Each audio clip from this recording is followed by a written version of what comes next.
Okay, guys, let's not overcomplicate this. Marketing your asphalt company doesn't need to be that difficult. It's just about building a plan that's one, going to help you acquire new clients, two, help you keep your existing client base, and three, finding ways to take your competitors' client base. It just comes down to those three principles. Now, with that said, first page listings through the search engine should be critical to this, and this is why. 87% of people, these two stats right here, 87% of people start their shopping process online right now. And 75% of those people, 75% of people never go past the first page. Those are two very powerful stats. Now, let me show you how we're leveraging this for our clients inside here, because like we talked about, marketing an asphalt company is different. There's a ton of different search terms that you guys have to be built out for. So I'll just kind of show you what we're doing with clients right now. And I also want to show this just because I'm one of these guys that it's like, you got to show me before I'm going to start listing, and here we'll show you, okay? So when we talk about first page listings, we're talking about organic listings inside here, and we're going to take a look at just the anatomy of what it looks like. This section right here is the add section. You can see that by the little square right here, the little green square. It says add, add, add. If you ever notice, a lot of time when you guys type in a search, you'll type that search in, and what most people will do is they'll scroll right down to here. Why? Because this is the guts of what they're looking for. This is the search results. That's what Google is providing you here. So this is your ad section up inside here. This right here is your map section, and this is your actual organic section. Okay? This listing right here is the most powerful listing on this page. It gets clicked roughly about 99% of the time. So keep that in mind. Now, when we say that, let me show you this, is that there's 10 organic spots on the search engine. If we count them, we have 1, 2, 3, 4, 5, 6, 7, 8, 9, and 10 before we get back down here and we're seeing an ad again. So I want to show you this. This is what we're doing with our client base right now.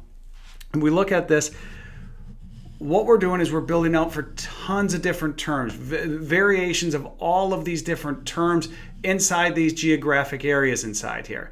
This pulls for a multitude of reasons. One, we're starting to see people search longer tail words, and especially if you're talking about an asphalt company, you're coming out to that location. So they want to figure out who's there, who's going to service that location. And I want you to take a look at this. Look at this. This right here is our Google rank. This is our keyword. This is the difference from month to month. We track this all each and every month. Anything that's got a 1 onto it is on the first page, first position. 2, first page, second position. 3, first page, third position, so on and so forth. So 10 would be still first page, 10th position. 11 would be second page, first position.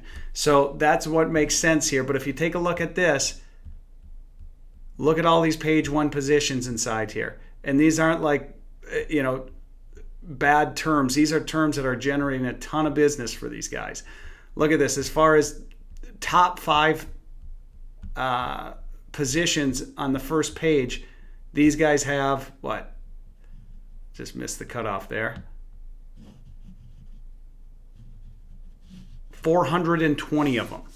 So think about what this means, and this is not a rarity. If we go on here, and I just grab some of these guys who clients start with an A inside here, but here, Advanced Sealing and Paving, this company's out of Michigan. Same thing. When we're looking at this, tons of first page rankings inside here. These guys have 218. We take a look at Allied Blacktop. These guys are out of Minneapolis inside here, and again, big numbers inside here. Over 100 some first page, over 200 some first page rankings. Here's a company, they do a lot of commercial and residential inside of Connecticut. But again, it just keeps going on. So you guys can see with what I'm talking to you guys about here, I bring this up because I just want to show you guys that it's possible. We know what we're talking about inside here. So I just kind of want you guys to listen up as we, go through some of the different information inside here and what it can do for you guys. So let's move on here. Next slide. I want you guys to think about this for a second. Think about what this means if a competitor does this in your marketplace. If they take up all those first page rankings, if 87% of people are searching online and they're taking up all of that first page real estate inside there. And if you think about that, it's a pretty scary position to be in. But at the flip side, think about what if you're doing this, and then think about the customer that you're getting, the lead quality that comes in at this time. It's not like you blasted out 5,000 postcards and you crossed your fingers, hoping that you get somebody who's in the midst of the shopping process that's going to reach out and call you. These are people who have acknowledged that they have a problem. They're people who are at the peak of their buying cycle and ready to spend money.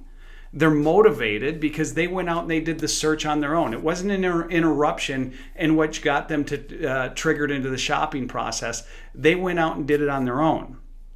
And the best part of all of this is the people who are doing this, they don't have a relationship with another company, or at least not one in good standing. Otherwise, they would have just called that company right off the bat.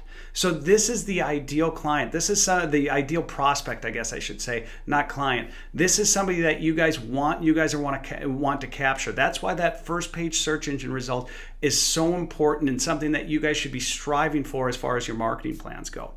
Now, that said, I'm going to clue you in on something that's a little bit scary. National companies, large regional providers, private equity firms, these guys have already understood this. And what they're doing is they're going out and they're capturing that space, and they're turning local contractors, guys who've been in business forever and have nice companies, they're turning them into subcontractors because they're gobbling up all the big jobs inside that area because they know they can do this just with a website. So pay attention to this, control your market. So that said, we'll move on to getting your company listed on the first page of the search engines. What does it take? What should it look like? So let's break this down, because a lot of times when you talk to different marketing companies, they act like it's some sort of voodoo, or they've got some sort of proprietary information that helps them get you rankings inside here. It's really not that whatsoever. Okay, we're going to break this down. We're going to make common sense of it and think of it like this. First page search results. Okay, the concept, it's not that complex. Okay, you just have to understand Google. What Google is it's a for-profit business. Okay, how it makes its money is the revenue model of what they're doing inside there. It's not uncommon. It's not that much different than network TV. If you guys think back to the good old days of Seinfeld and Friends and NBC must-watch TV on Thursday nights, I'm kind of dating myself a little bit inside here. But with that, what they were doing is they were getting all the best TV shows. They would give you the TV shows for free, but as you tuned in, they would feed you commercials relevant to the demographics that show was trying to capture. Okay? And this was great. Well, the search engine does the same thing. Okay, they've created a platform to display content. Okay, and when they're displaying that content, they're going to put the ads at the top, hoping that you click on them, and then they can sell that ad space because they know people are using that product. So when we look at all of this together, we have to look at this. Okay, and I got to look over to my backside here. The key to all of this is that the search engines have to provide good content. If they do not provide good content, it's the same thing as network TV not providing good TV shows. Okay? So in order for them to provide that content, they have to have a way to score that content. And that's going to be their algorithm. And we're going to get into that in a little bit. But think of it this way. If the network TV was in the entertainment business, the search engines are in the suggestion resource business. Is that they want to be a place that is going to suggest different resources to their users. You type in whatever, it's going to give you resources. If I need a plumber, I can get a plumber. If I need a paving guy, I can get a paving guy. If I need new wallpaper, I can get new wallpaper. Whatever it is, it's going to be a resource for me. So think about that, and think about the value that it's got to bring to its customers.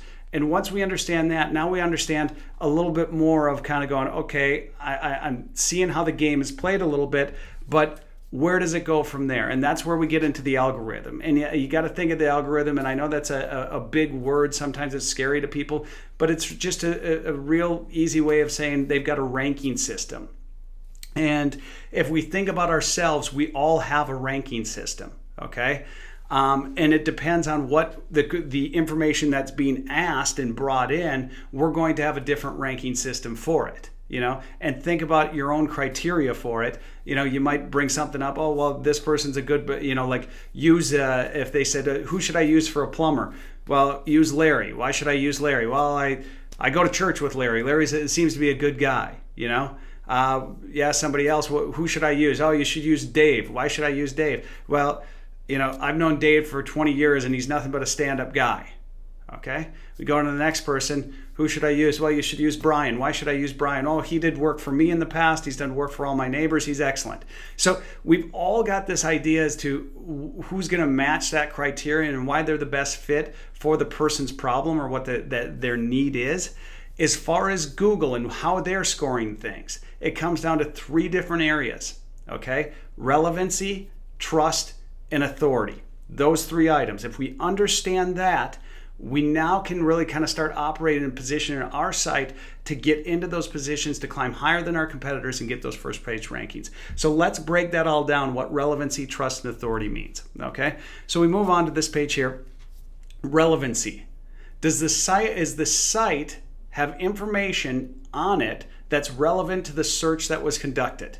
Okay, so that's the first piece. The second piece is it set up in a functional hierarchy that goes from broad to narrow? So think about this, that I always give the polar bear example, that if I got to write when I was in 5th grade, I never knew how to use the Dewey Decimal System. So I'd go over to the library and I'd stand on my tippy toes. I'd find the wildlife section. From the wildlife section, I would get over there and I'd find, there'd be books on streams and mountains and all this kind of stuff. And I'd find the animal section. And from the animal section, I'd find the mammal section. From the mammal section, I'd find the bear section. From the bear section, I'd find the polar bear section. What happened right there is I just went from wide to narrow. That's the same hierarchy that your site needs to be set up on.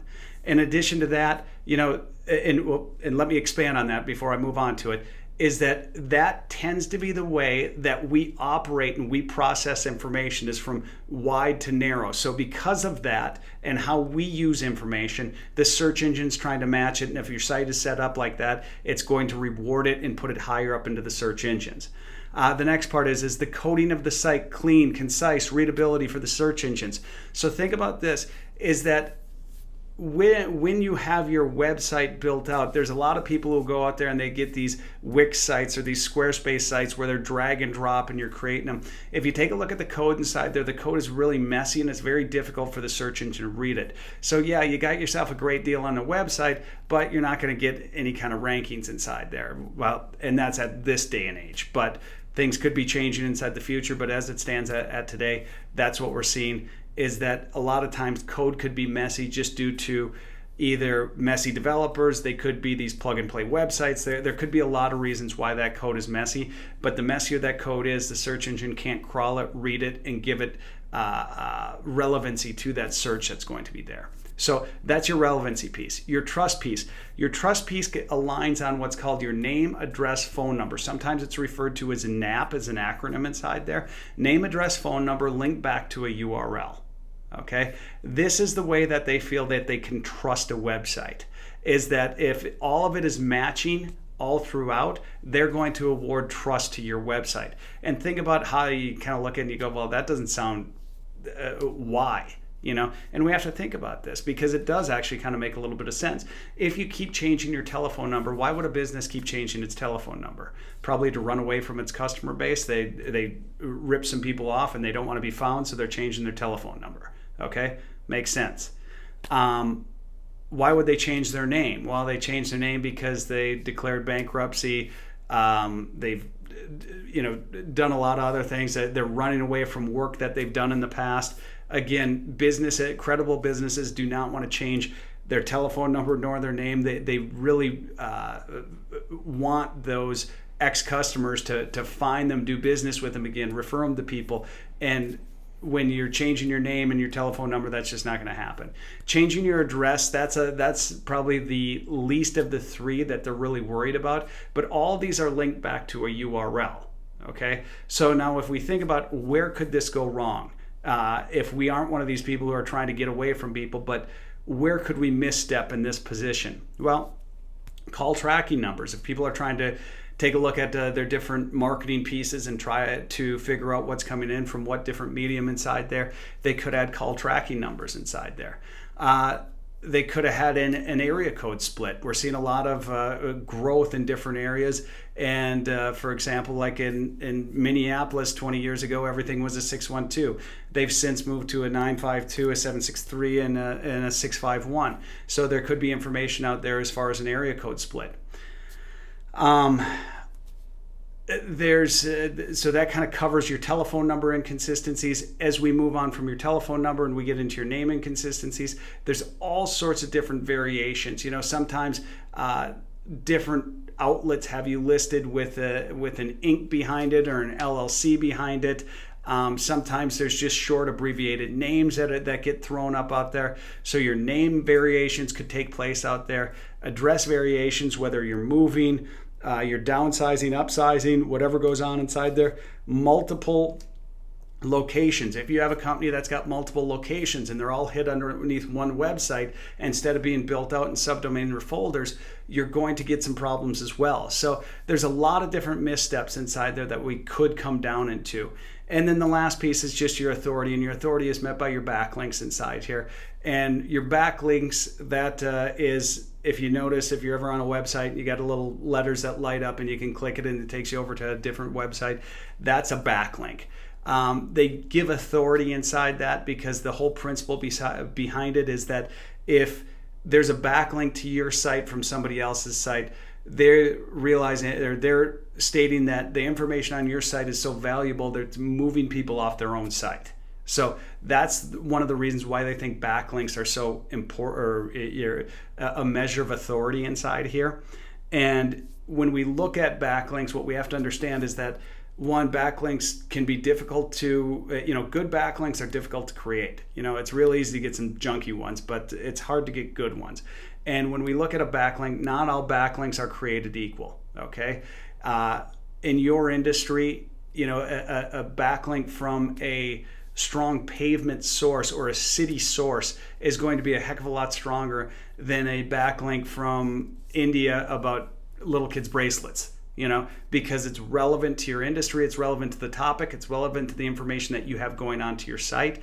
So therefore, it's credibility.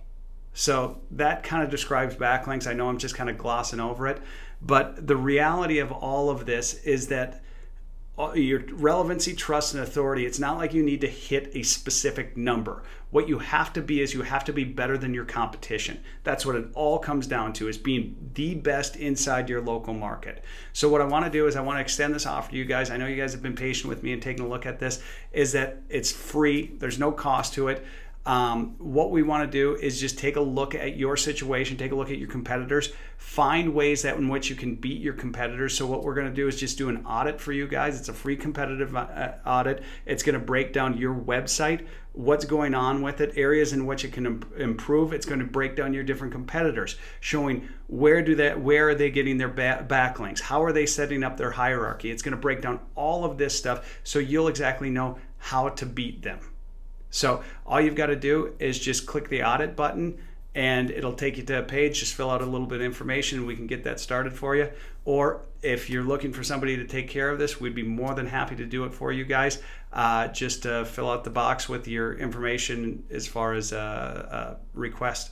So thank you very much for your time. If you have any questions, you can always give us a call. Thanks.